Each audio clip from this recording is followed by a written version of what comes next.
வணக்கம். நம்முள்ள பல பேருக்கு அரசாங்க வேலை ஒரு பெரிய கனவு இல்லையா? அந்த அரசு வேலை வாய்ப்புல எல்லாருக்கும் சமமான வாய்ப்பு கிடைக்கணும்னு சொல்ற நம்ம இந்திய அரசியலமைப்போட மிக முக்கியமான ஒரு சரத்து, அதாவது ஆர்டிகிள் 16 பத்தி தான் நாம இப்போ ஆழமா பார்க்க போறோம். அரச வேலைவாய்ப்புல எல்லார் குடிமக்களுக்கும் சம வாய்ப்பு இருக்கணும். யோசிச்சு பாருங்க. இந்த ஒரு வரிதான் ஆர்டிகிள் 16ஓட அஸ்திவாரம். நம்ம அரசியலமைப்பு ஒவ்வொரு குடிமகனுக்கும் கொடுக்கிற ஒரு முக்கியமான வாக்குறுதி இது. ஆனா இந்த சமத்துவ வாக்குறுதி நிஜத்துல நடைமுறையில எப்படி வேலை செய்யுது? இந்த ஒரு சிம்பிளான வாக்கியத்துக்கு பின்னாடி இருக்கிற நுணுக்கங்களையும் சவால்களையும் வாங்க ஒன்னொன்னா பார்க்கலாம். சரி, இந்த சட்டத்தை நாம சரியா புரிஞ்சுக்க முதல்ல சமத்துவம்னா என்னன்னு நம்ம அரசியலமைப்பு சொல்லுதுன்னு பாத்திரலாம். அது ரொம்ப சுவாரஸ்யமா எதெல்லாம் பாகுபாடு இல்லைன்னு சொல்றது மூலமா தான் சமத்துவத்தை வரையறுக்குது. ஆர்டிகல் 16(2ல ரொம்ப தெளிவா ஒரு லிஸ்டே கொடுத்திருக்காங்க. அதாவது இந்தந்த காரணங்களை வச்சு அரசு வேலைகள்ல யாருக்கும் எதிரா பாகுபாடு காட்டவே கூடாதுன்னு உறுதியா சொல்லியிருக்காங்க. மதம், இனம், சாதி, பாலினம், வம்சாவளி, நீங்க பிறந்த இடம், ஏன் நீங்க எங்க வசிக்கிறீங்கன்றத வச்சு கூட உங்களை பாகுபாடு காட்டவே கூடாது. இதுதான் நம்ம அரசியலமைப்பு உடைக்க நினைச்ச முக்கியமான தடைகள். ஆனா கதை இத்தோடு முடியல. இந்த பொதுவான விதிக்கு நம்ம அரசியலமைப்பே சில விதிவிலக்குகளையும், அதாவது எக்ஸெப்ஷன்ஸையும் கொடுக்குது. அது என்னன்னு பார்க்கலாம் வாங்க. இத நாம ரெண்டு பக்கமா பார்க்கலாம்.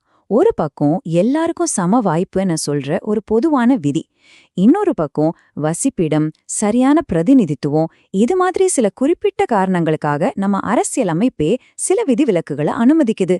இது ரெண்டையும் பேலன்ஸ் பண்றது தான் இங்க இருக்கிற பெரிய சவால். ரெண்டு நேரடியான எக்ஸெப்ஷன்ஸை முதல்ல பார்த்திடலாம்.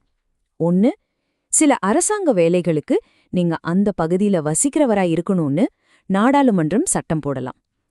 ரெண்டாவது, மத சம்பந்தப்பட்ட நிறுவனங்கள்ல வேலைக்கு அந்த குறிப்பிட்ட மதத்தை சேர்ந்தவங்கள தான் எடுக்கணும்னு சொல்லலாம்.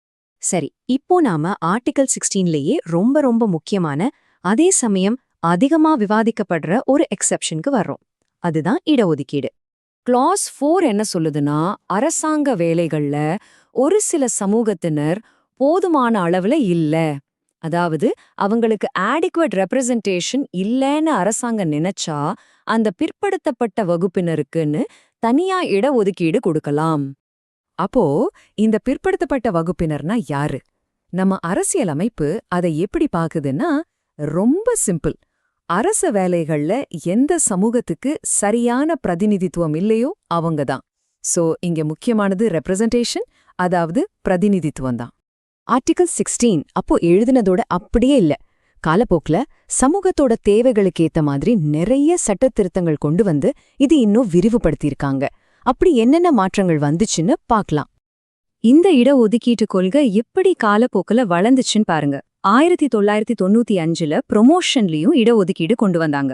அப்புறம் 2000ல ஒரு வருஷம் நிரப்பப்படாத ரிசர்வ் சீட்ஸ் அடுத்த வருஷத்துக்கு எடுத்துட்டு போற கேரி ஃபார்வர்ட் ரூல் வந்தது. அதுக்கடுத்து 2001ல ப்ரொமோஷன்ல சீனியாரிட்டியும் பாதுகாக்கிற மாதிரி ஒரு திருத்தம் செஞ்சாங்க.